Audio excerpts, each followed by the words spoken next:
guys, welcome back to my channel, and today I'm gonna start doing book content. And I thought the best way to start doing my book content is to do a 2023 reading wrap up of all the books I read. I read 71 books in 365 days in 2023. So let's get into the nitty gritty. Let's talk about my reviews, if I recommend them, and why I didn't like a book. So this is gonna be a long one, so grab your popcorn, your drink, or whatever, and let's get into it. And then we're gonna talk about my 2024 reading goals as well at the end. Also, I'm also gonna be doing all of these by the months that I read, because I feel like that's the best way to do it, because some months are better than other months, and then there's some months that I just decided I'm not reading a damn book at all. So let's get into it. So I actually ended up reading 2 books in January. These are the 2 novels that in Caucasia by Dinzy Senna.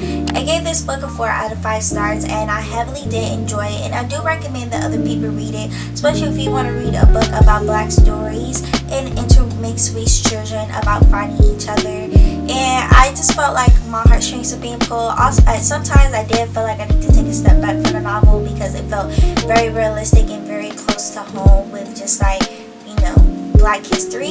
But outside of that, I found this novel to be very compelling and very well written. Next, I read Love and Gelato by Gina Evans-Welch, and I even end up giving this book a 3 out of 5 stars. I felt like this book was okay, but I'm not gonna lie, I really don't remember much about this book besides that I think it takes place in Italy, but I don't know if this is a book that I would ever personally reread, so for that reason I gave it a 3 out of 5 stars. I really don't know what happened in February. I just didn't end up reading anything. I probably just needed a break, so that's that. Nothing happened in February. It was a boring month. It was a good day.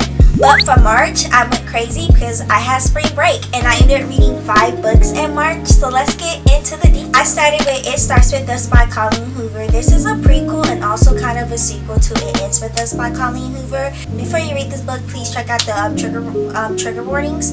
I ended up giving this book a 4 out of 5 stars. I thought she was cute. I'm a Colleen Hoover stan, and her writing is very simple, and I think that's why a lot of people personally don't like her. But for me, like every time I read Colleen Hoover, it's just like a refresh. Like I don't really have to do a lot of thinking. It's like very straightforward, and like all the information is there. She was cute. So the next book I ended up reading was The Hating Game by Sally Thorne. This was my This is my first book and introduction to this author, and this is a workplace enemies to lover romance novel. And for some reason, I gave this book a 5 out of 5 stars. I don't remember that much about it besides like the whole strawberry shortcake thing, because like I was like kind of like getting it in with that. But I enjoyed this book, and I do remember like vividly reading this over spring break, like really laughing and kicking my feet, like giggling. Like I mean, like I was dying a laugh that I was reading this book, and it was just a great fun read. It was quick and easy. I have Daisy Jones and the Six by Taylor Jenkins Reid. This was my 3rd novel by this author. I gave this book a 3 out of 5 stars. I love the premises. I love how the book was written, but for some reason, like I feel like I wanted more out of this. Like I really didn't like the ending, and I guess that just goes to show like as fans and artists, we don't ever really know the reason why like fans and stuff do end up splitting up later down the road. So I guess we have that, but for some reason I felt like the ending was a cop-out. I do recommend though. And we have 50 Shades of Grey by Eli James, and this is an erotic novel, but I did give this book a 3 out of 5 stars. Mostly because I ain't gonna lie, when I was reading this, my guy roommate at the time, who was a friend, he was like, you know that book is Twilight fan fiction?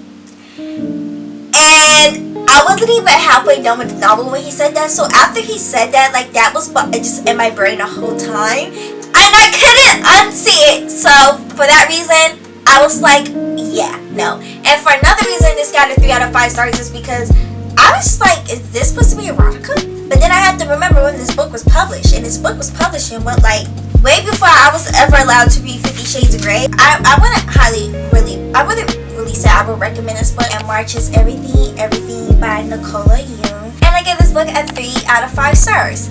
I think I mostly really gave it a 3 out of 5 stars because I felt the story to be okay. I did not hate it, I did not dislike it, but I know for a fact this is not something I would ever reread again. So now we're moving on to April. I read 3 books in the month of April, and that's probably because school was starting to come to an end. You know, had to prepare for finals and get my thesis together.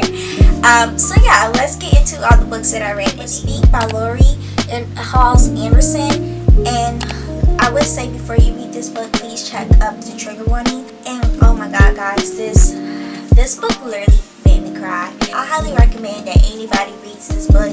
I don't like, especially if you're going into high school, but it covers so many things, and this book is such a classic on sexual assault, sexual violence, and just being a survivor of DBA and things like that. So yeah, I do highly recommend. I feel like there's not even enough words that I can ever say about this book.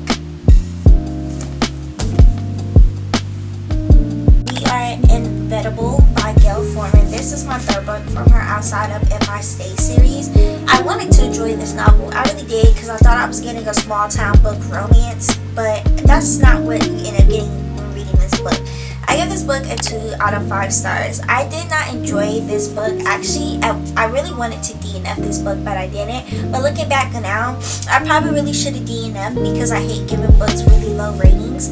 Was The Saga of Achilles by Madeline Miller. This was also my first book by this author as well, and I give this book a 5 out of 5 stars. I would say though, this book started off so slow, and I thought it was going to be very heavy on Greek mythology, but I would say it's not heavy on Greek mythology at all. I was crying like a baby right reading this book. Oh my god. If I could give books a 6-star rating, this would have had a 6-star.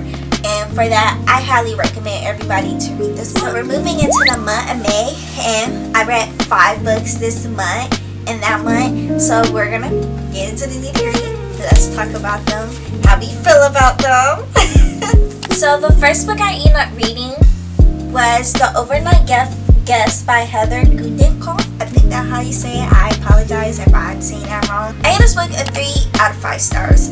I honestly really don't remember much about this novel, and I do have a full review on my TikTok page, but I just feel like, I don't know, I just feel like something was missing, and I feel like the plot twist wasn't just plot twisting for me, if I remember correctly. And I just feel like overall, I didn't hate this book, I did not dislike this book, and I just feel like this is truly just a book I'm never going to reread. So for that reason, I give it a 3 out of 5, and it's just a book that I don't see myself really recommending to many people. We have The Perfect Marriage by Geneva Rose.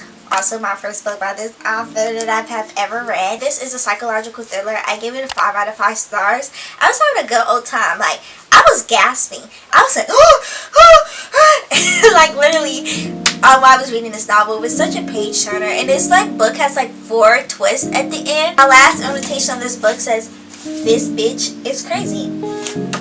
So if that doesn't tell you enough about this novel and why I love it, I would highly recommend this book to anybody. If anybody asks me what is probably one of my favorite psychological thrillers, The Perfect Marriage by Geneva Rose, everybody should read it. I would say this book probably will not be for everybody, because I do know some people who did not enjoy this book, but for me, she's perfect. She's a baddie. She's a 10, okay? We have November 9 by Colleen Hoover. I give this book a 5 out of 5 stars. I give this book a 5 out of 5 stars, and I'm giggling because people really don't like Colleen Hoover, but I'm eating every book up by her. She was actually my top artist of the year. My top author of the year, and I read 6 books by her this year, or 5, I can't really remember. But wow, I liked the story. It was compelling, and I felt a lot of emotions while reading this. So yeah, that's why I give this book a 5 out of 5. I definitely say this book is a maybe. I don't think this is a book that I would probably recommend to many people, not unless they're looking for a certain aspect in a book. But overall, I thought it was really good. I thought it was a great take on heartache and grief, and how people deal with grief and how they handle it. I ended up reading Queen Charlotte by Julia Quinn and Shonda Rhimes. So this book was a 4 out of 5 stars. I did enjoy it a lot, but I would say if you watch the TV show, then you don't really need to read this book, because for me, I felt it was verbatim. I read the book first, and then I watched the TV show. Shonda Rhimes writes the best men ever, and I really felt that in this book with Queen Charlotte and King George. So yeah, I do recommend this one. Every Last Word by Tamara Island Stone, and I give this book a 5 out of 5 stars. I felt this book was very compelling, and it was a great way to cover mental illness and about being on the neurodivergent spectrum. So this is a book that I do recommend. Alrighty, we're gonna move into June. I ended up reading 5 books again in June. I'm pretty as you start to notice, my average a month is pretty much 4 to 6 books. So yeah, this was my first month. This is like after I graduated college and everything. So this is my first book like month where I was able to dedicate all my time to like reading and just going to work, because that's what girls do now when you graduate. So yeah, so we're gonna begin with this novella to the Good Girls Guide to Murder series. This is Killjoy by Holly Jackson. I gave this book a 2 out of 5 stars because for some reason, I don't know, when I read this, I thought they were actually, I don't know what I was thinking when I was reading this, but I thought this was going to be more heavily connected, more of a prequel to A Good Girl's Guide to Murder. When I'm looking back at it, I don't know why, because it literally says this is just a novella, but it says A Good Girl's Guide to Murder novella. So I think that's why I thought it was going to be more connected to it, but I just was kind of bored with this book. Overall, this novella, I just feel like it really wasn't holding my attention. So for that fact, I don't think this would be something that I would recommend to others. This is Layla by Colleen Hoover. I gave this book a 4 out of 5 stars. She's cute. I was like, I like what's going on. And then I was like, oh shoot, this is what's going on. And then when the twist kind of happened, I was like, oh shit, that's what happened. So yeah, I was intrigued. It was simple. She was cute. I don't know if this is going to be a book for everybody, so I just think this is a book that maybe I might recommend depending on who's asking. This is The Sun and Her Flies by Ruby Kaur. I think that's how you see it. But yeah, this is my second book I'm reading by this author of her poetry books. I love all her poetry, and I just felt like I just needed a break for some novels, so that's what I was doing here. And yeah, I have nothing bad to say. This book is a 5 out of 5. If you're looking for some good poetry that's well written, please check her out if you haven't already. And this was Heartbones by Colleen Hoover. I gave this book a 5 out of 5 stars. I actually really enjoyed this novel, and I think this probably has been one of my best Colleen Hoover books that I read. I loved everything about Bea, and I loved everything about Samson, and I really felt like they really did belong together. Only part I kind of didn't like the fact that she waited for this man to get out of jail, prison, or whatever that was. I do recommend this book.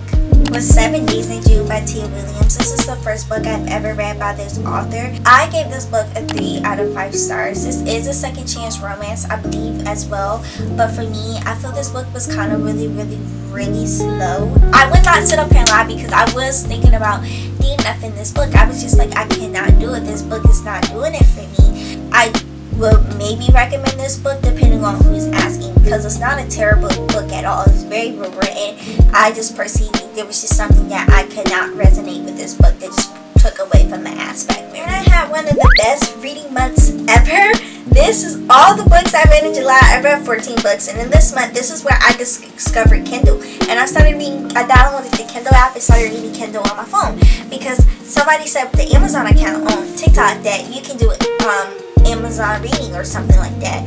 And so I started with that, and then this is how we ended up with 14 books, and we're going to discuss every last one. This is where my reading really like picked up right here.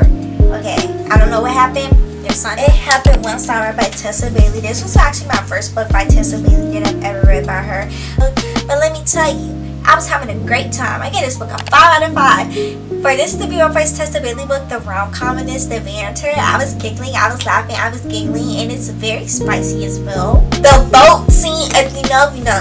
If you know, you know. It did it for me. So yes, I recommend. During this time, I kept seeing so many dark romance, like recommendations on my FYP on TikTok. So I was like, let me get into dark romance. But I was like, I'm going to dip my toes first. So I'm starting with some questioning morally gray characters. And this is how we ended up starting the Twisted series. This is Twisted Love by Anna Huang. And this is the first book. Yeah, I like this book. I was giggling, I was laughing. Yeah, she was a good time, okay? I gave it a 5 out of 5 stars. I don't know if this book would be for everybody. Dark romance, morally gray characters is kind of like an iffy subject, so I would say this book would be a maybe. If He Had Been With Me by Laura Nowland. This is the first book I ever read by this author, but man, I gave this book a 5 out of 5 stars. I just really resonated with this. I think I will probably end up rereading this. I don't know if I reread it, if I end up giving it another 5 stars, but we'll see. I do recommend this book, especially if you're looking for a YA novel that probably will pull at your heartstrings. People Be Me on Vacation by Emily Henry. For me, I give this book a 3 out of 5 stars. It had a great premises, and I really did want to love this book because this is I think it's my second book by Emily Henry. It was very slow. I wanted to DNF, and I just say this book is a medium. I don't think this is a book I would recommend to many people, but I can understand where some people like it and where some people might dislike it. I read my first Freedom McFadden book, This Is Never Lie. And this psychological thriller, I gave a 4 out of 5 stars. Oh my god, I love this book. The twist was really good. I loved everything about them, scene about Trisha and Ethan, and I love how they actually really did connect to the psychiatrist ends. And for that reason, I do highly recommend. Next book I read is also on Kindle, Peep the Post-it Note, but it's Evidence of the Fair by Taylor Jenkins Reid. And I'm giving this a 5 out of 5. It was a cute, nice little novella. It was less than 100 pages, but I just felt like it was very well written. There was nothing about it that was like poorly written. It was quick, it was fast paced, but it got the point across, but you still felt the grief and the depth of emotions that we see between Carrie and David, and the emphasis of how an affair can impact one relationship differently than another relationship. I would say highly recommend, but I think this book is only available on Kindle. We have One Day With You by Shari Lowe. This is my first book by this author as well. There's a lot happening in this book, 5 POVs in 24 hours, and I personally gave this book a 2 out of 5 stars. 1, it was one too many POVs to keep up with, and I'm just getting confused. 2, I felt like this book could easily been done in 3 or 2 POVs, so I just felt like it was just a little bit too much going on for me. Freaking out, I'm losing daylight, but here we go. Love on the Brain by Ali Hazelwood. This is Enemies to Lover. I gave it 3 out of 5 stars. Definitely don't think this is Ali Hazelwood's best book, but I also know this is probably one of her least favorites of mine. But she was cute, she was simple, I loved it. I did like the romance, but maybe I recommend. We have The Silent Patient by Alex. I don't even know how to say his last name. There's a whole bunch of plot twists. I did not enjoy the plot twist. I gave this book a 2 out of 5 stars. It was going good, and then when we got to all the plot twists and the story kept going, I said, yeah, we worked all the way up to this for that, and I was just highly dissatisfied. And I think because I was coming off the hype of TikTok as well, I was expecting it to be more, but I felt like it felt flat. So I don't think this is a novel I would be recommending. We started with H.D. Carlton. This is Satan's Affair. This is the novella to the Cat and Mouse duet. Gave this book a 3 out of 5 stars. She was cute. She was here for a good time, not a long time, and that's all I really have to say about it. It was very funny though. I was very captivated by this, I should say. We moved on to the deep end. We just jumped. This is Haunting Adeline by H.D. Carlton. And if you want your morals question, read this book. That's all I have to tell you, but please check your trigger warnings before you do. I gave this book a 4 out of 5 stars simply because I was highly entertained. With a Cry Down Scene by Delia Owen. I gave this book a 4 out of 5 stars. She was good. I actually really don't remember too much about it besides the little plot twist at the end, and I was like, oh bitch, you got me. But I feel like this book wouldn't be for everybody. I feel like it's more like contemporary fiction more than anything, or more kind of like domestic fiction, but I digress. Not Meet So Cute by Megan Quinn. Fake dating trope, marriage and convenience kind of theme. But yeah, I give this book a 5 out of 5 stars. I would say this is probably one of the best rom-com books I've ever read. Like literally, I was giggling so hard while I was reading this book, and I do highly recommend. The only thing I hated, I don't really want to say hate, dislike, is the title, because I always want to say it's a Meet Not So Cute, but it's a Not So Meet Cute. So yeah, the title always gets me. Fourth Wing by Rebecca Yarros, and I give this book a 5 out of 5 stars because this gave me the YA dystopian feel of when I was reading Divergent back in middle school and Hunger Games and all that nostalgia. And at the time, everybody was reading this novel on TikTok and this, that, and the third. So it was just like this huge discourse going around Fourth Wing, and it just gave me so much nostalgia. So that also added to the vibes of this rating. But I do highly recommend people read this book if you're looking for that. But if you're looking for something with high fantasy, please do not read this book because you're not getting that. We read 5 books in July, and this is everything. Let's get into it. So I finished the Twisted series. This is Twisted Games by Anna Hahn. This is the second book. I gave this book a 5 out of 5 stars. I love this book. It was really good, and my favorite scene in this book is when he made her call her. And if you know, you know. Highly recommend. God of My List by Rena Kent. I gave this book a 3 out of 5 stars. But I do remember that I kind of like felt the story was mid, but I read it because it was a recommendation. But I didn't hate it. I was intrigued, so I was just like, I'm just going to continue on with the series and see where we get. So this is amazing. Twisted Hate by Anna Hahn, the third book. I wanted to love this book. This is everybody's favorite series, but this is my least favorite series. I gave it a 3 out of 5 stars because 1, I didn't like the way how Josh reacted to Jules, I feel like it was very childish and it's very rude, and he was purposely out to hurt her when she wasn't purposely out to hurt him. I didn't like that. It gave me an ick, and I just like it really wasn't enemies to lovers. So I just personally do not recommend this book. So Not Meant to Be by Megan Quinn. Gave this book a 3 out of 5 stars, and it follows JP and Kelsey's story, but I personally just didn't really like it and vibe with it, because like the groveling that JP was doing and really showing that I could be the man Kelsey that you're looking for, it kind of really pissed me off, because Kelsey kept brushing my man off and JP was really all about her, but she was like, no, like you a hoe basically. That's like what she was saying, and I was like, whoa, give my man some credit, I don't like that. She was playing on my man's thing. I didn't like that. And also it was one of those novels where he was begging her to be with her, and I didn't like that either, because you should never have to beg to be with somebody. So that pissed me off. And then also was pissed off because Kelsey was giving a lot of other advice in the first book, but then you wasn't even taking your own advice. So yeah, that was dead. Alrighty, we're losing daylight here, but we have Twisted Lies by Anna Holland, the last book in the Twisted series. Give this book a 5 out of 5 stars, and this follows Christian and Stella. I really love their stories, and they was very compelling. I love the way how he calls her, I think it was Butterfly. I think it was her nickname. I thought that was so freaking cute. But I love how we see character development separately and together. I really enjoy that, and I love the side quest that Christian has of trying to help Stella with her stalker and all this stuff. But she does social media. Christian is this billionaire. I loved it. I ate it up. And yeah, and I even have some little tabs. But yeah, I just really enjoyed this book. I recommend. And A Long Time Coming by Megan Quinn finished off the Kane Brothers series, and this book was a 5 out of 5 for me. This follows Breaker and Mia, and this is a friends to lovers, and I love how Breaker was basically like, if you like it, I love it, Mia. If you want to marry that man, I'm gonna support you. But the moment you say you don't want to do this, all hell breaks loose, and they end up confessing how they really feel about each other. And you can really see like how they were really trying to be friends, but the love and the commitment between both of them was always there, but they just chose never to really act on it.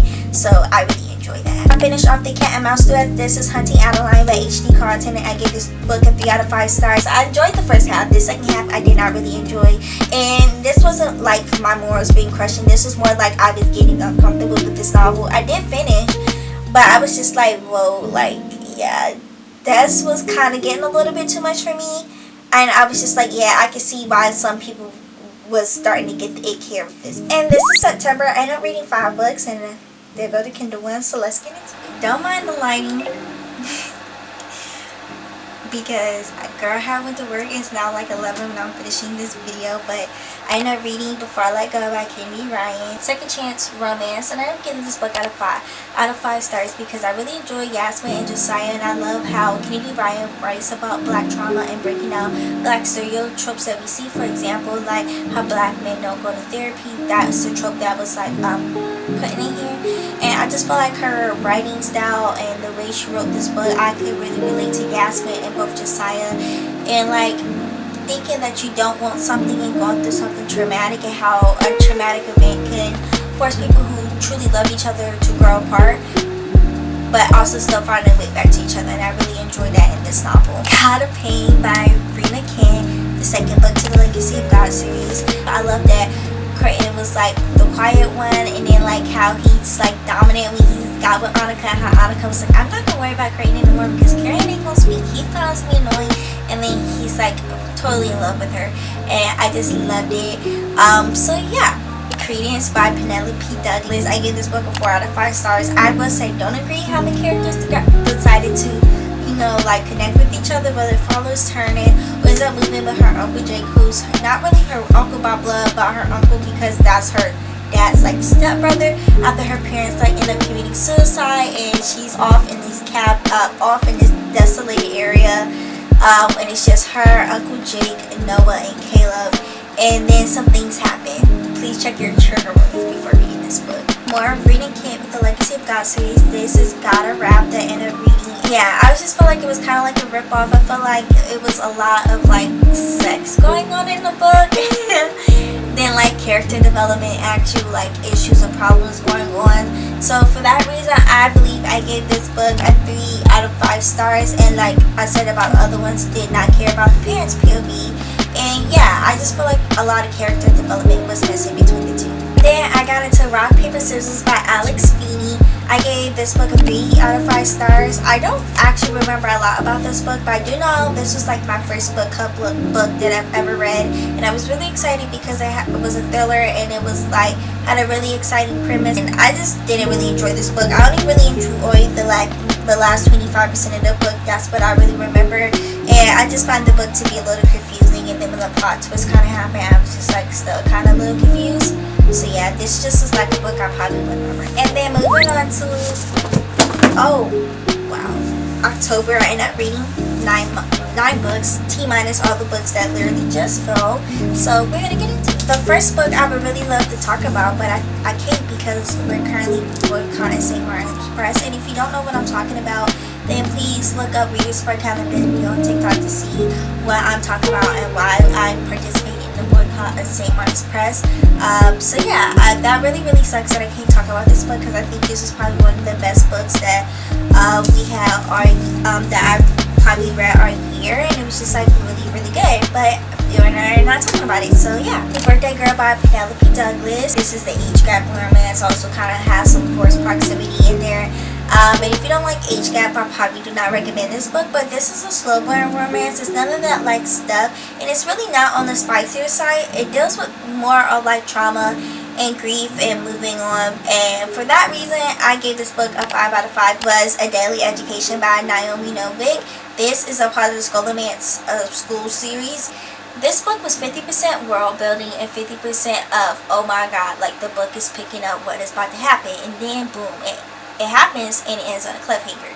So for that reason I give this book a 3 out of 5 stars, because one, for it to be my first high fantasy book, I guess I just really was not prepared for all the world building that is done in high fantasy, and for two, I was just really bored, and the chapters are also really long. This book is less than 400 pages, and I was dragging through this book like I literally went to DNF at one point. So yeah.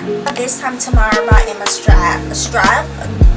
I gave this book a 2 out of 5 stars. So for me, I just felt like this book had a really good premise and a great idea, but I just felt like personally it wasn't well executed. I felt like this book was slow and very draggy and kind of a little bit repetitive at times, and I just found myself wanting a little bit more out of this. Then, like I said, more Colleen Hoover. This is Too Late by her, but for me, I give this book a 4 out of 5 stars. The only way I can really describe this is that this book is like the essence of what a Lifetime movie is, and that's how I felt while reading this book. So yeah. Crazy. And then I reread The Hunger Games trilogy because I wanted to read The Ballads of Songbirds and Snakes, and I knew I was going to go see the movie, so I just did a whole full reread, and I'm just going to talk about these all together. The Hunger Games book, it's a classic. These are all by Suzanne Collins. I feel like there's nothing I can say about this bad boy because she is one of herself. We all pretty much know about The Hunger Games. Then I read Catching Fire. She also got a 5 out of 5. I loved everything about this book, and oh my god, I was really feeling so much for Peeta. And then we have Mockingjay, and I give this a 4 out of 5 stars, and I'm still debating. Sometimes I teeter on the edge of 4, and sometimes I teeter on the edge of a 3, because although she was decent, like she's definitely not the best, and I'm glad that Katniss got her happy ending, but I felt so bad for her because she was a pawn not only for the Capitol but also a pawn of the rebellion, and I'm so glad that she got the revenge that she did on point. And yeah, until this day, I just really say that Prim didn't deserve that.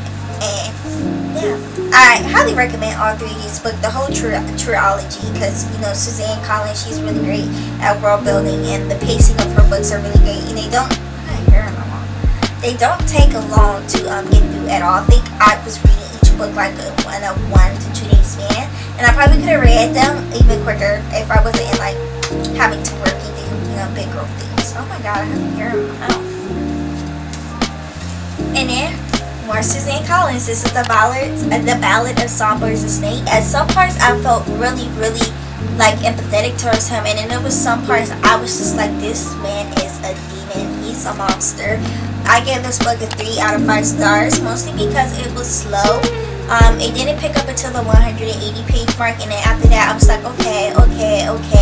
But this book had me leaving so many thoughts and feelings that I was just like really questioning myself, because like I shouldn't have like any feelings of empathy or sympathy towards him. But I feel like if I wasn't like reading this book straight off of reading The Hunger Games, and I'm like taking a break in between, maybe read a different book, did something else for like a week and a half. I feel like this book probably could have had been a 4 or a 5 star, but because I was used to the Hunger Games pacing, I feel like it just threw me off in reading this novel. And moving on to December, I ended up reading 8 books. So I started off with Degraded by My Best Friend's Dad by Crystal Clark. I gave this book a 3 out of 5. It's literally what the title said. I was here for a good time, not a long time. And this was a book that I got for free on Stuff Your Kindle Day, so I just really did not have like any expectations set. It was just something short, sweet. It was a novella, and I just needed something to like cleanse my palate and start the month off the right way. And then we have The Locked Up by Freida McFadden, and this is supposed to be a psychological thriller. I gave it a 2 out of 5 stars. The premise was good, was not well executed in my opinion. I found it to be really slow. It wasn't a book I wanted to DNF, but for a psychological thriller, I kind of like it to be more of a page turner, to be a little bit more medium or fast paced, but it was giving very much slow pace. And then when we got the twist, I was like, oh, okay, that was weird. I did not guess that person, but you know, she could have been better. I read my first Talia Hibbert novel. This is The Roommate Risk, and I got it for free because I'm signed up on her email thing, and she redid like the covers and stuff, so she was doing like this thing like get it for free for like a limited time only. So I gave it a 3 out of 5 because like I said, it didn't really feel like friends to lovers. It really felt more like I'm convincing you to let me be your lover, and I'm not like a big fan of that whole kind of like writing trope. I ended up reading another novella. This is A Welcome Reunion by Lucinda Berry, and before I read this, I didn't know this is based off her book. I think it's called The Perfect Child. So I came in here reading with like absolutely no kind of expectations at all, but she was cute, she was fun, she did what she needed to do. I didn't like the ending, but yeah, there's really not much to say. It was a novella. It was a 3 out of 5. And I read my second Geneva Rose book, and this is One of Us is Dead. And the only way I can really explain this book is that it's giving Devious Maid, a housemaid's reality show with a sprinkle of Pretty Little Liars. This is supposed to be a psychological thriller with a crime fiction element, and I really wanted to love this book. Once again, great idea, great premise, but not as well executed as it could have been. But overall, I did not dislike this book. I really did enjoy this book. I was kicking my feet. I was engaged with it, but also was still like on that slower side of what I expect a psychological thriller crime fiction kind of murder book to be. And then we got into 56 Days by Captain Ryan Howard. I don't remember much about this because I gave this book 1 star because I did not enjoy anything about it. This book was absolutely so slow, and I was going to DNF this book. And the only reason I did not DNF this book, and it's the first book I probably ever read in my life. The only reason I did not DNF because I was buddy reading this with my boyfriend, and since I was buddy reading, I was not giving up, I was not backing out. But just know, if I was reading this book by myself and not with somebody else, she would have been dead. I would have been a long time ago. Iron Flame, second book in the Imperium series by Rebecca Yarros, and I gave this book a 3 out of 5 stars. The first 2 chapters I found to be very unbearable.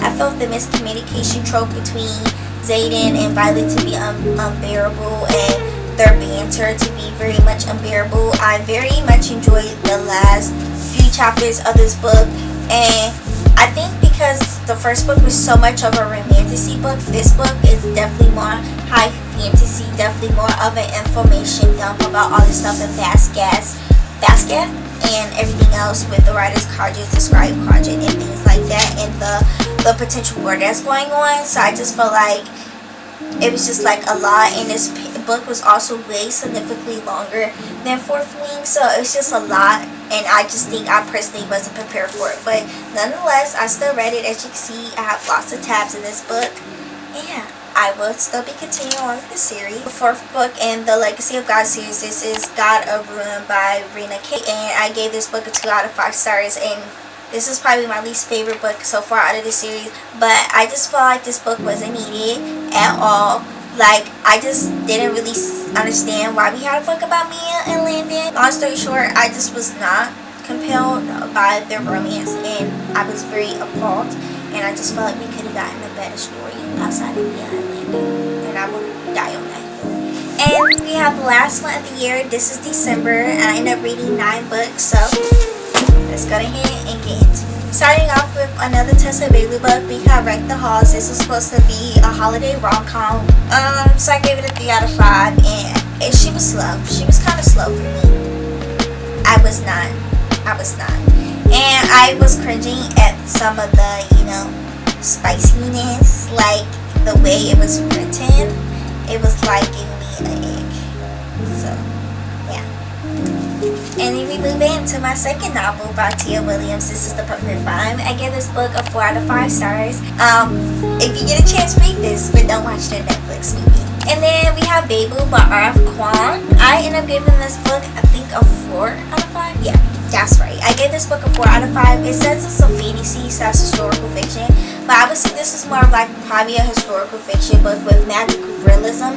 I want to say it was completely fantasy, but it's a good book. I feel like she does a really great job of like talking about those things, but while also still, using academia as a way to like divide the forces between the working class and things like that. And it just talks about a lot of great things, and I feel like there's so many things that I could say about this book, but I would say definitely highly recommend. But if you're thinking to go into this thinking it's a high fantasy, I would say lower your expectations, because to me it gave off more magical realism elements than actually it being a fantasy novel. For this one, I'm going to keep it short and sweet, but I read and listened to the audiobook of I'm Glad My Mom Died by Jeanette McCurdy. I gave it a 5 out of 5. I don't know if we should really like even rate memoirs, but oh my god, her story was compelling, and I was like literally crying, because like hearing somebody talk about something that I was watching as a child and their experiences, this was just the definition of you truly never know what people are going through, and that's exactly what I thought about every single time I was listening and reading this book. And I would just want to say, I hope Jeanette McCurdy writes more memoirs. Pack Up the Moon by Kristen Higgins. And this book 3 out of 5 stars, because I feel like this book was heavily emphasized like the 5 stages of grief, and also I feel like the book was really slow at times, and I just guess I was expecting a little bit more from this, but I just think my expectation was set just a little bit too high when coming into this novel. 5 Survive by Holly Jackson. I give this book a 3 out of 5 stars. I felt like this book had a good premise, but it just wasn't well executed for me, and I just found myself being a little bit bored. But I feel like if I wasn't listening to the audiobook as well and reading this book at the same time, I just feel like I wouldn't be able to get through it. I feel like the audiobook was really well done. I read The Color Purple by Alice Walker. And this book I gave a 3 out of 5 stars, and I always feel so bad giving books like that are really highly critically acclaimed and technically pretty much a classic. I guess this book was just like not what I was expecting, and I really wasn't expecting this book to be like an exploration on like black queerness, especially between 2 women. And I just really felt so bad for Cicely, because she was supposed to have a community of people who was supposed to look out for her, and she just never had that community of people who looked out for her the way she was supposed to be looked at. But overall, just the pacing of this book and stuff, it was just really hard to figure out where the timeline and stuff was. The setting was like really good though, so it was just like really hard to just know where I'm at in like a time. It was just really hard to figure out what the time frame was. I think that's why I also gave it like a 3 out of 5 stars. But I do think everybody should read The Color Purple. My last book of 2023 was The Invisible Life of Addie LaRue by B.E. Schwab. I gave this book a 3 out of 5 stars. But for me, I gave this book a 3 out of 5 stars because I found the pacing to be extremely slow. And I feel like with all the history and all the wars that was taking place during her 300 years of life, I feel like we could have got a little bit more in depth to that. Also, I feel like the book was very like Eurocentric. I feel like it focused on a certain amount of whiteness, and that's not something I really noticed until I finished reading the novel. And for that, like, that's also part of the reason. I feel like this book has such a great premise. It could have been better executed, and I feel like I was just wanting a little bit more out of this novel. And yeah, I'm trying not to knock these books over, but that is the end of everything I read in 2023. I do apologize if this video was so freaking long, but for 2024, I plan on reading 80 books since I read 21 books over my reading goal, and I was like a little bit too scared to do 100. So we're gonna see if I can do 80 books this year. I'm so excited. I've already have the first 6 books that I plan on reading, and I did my last book haul with the Barnes & Noble hardcover sale last week. So yeah, and if you watched this far, thank you so much, and I hope you stay along on my reading journey, and hopefully we become book besties. Until then, I catch you all in the next one.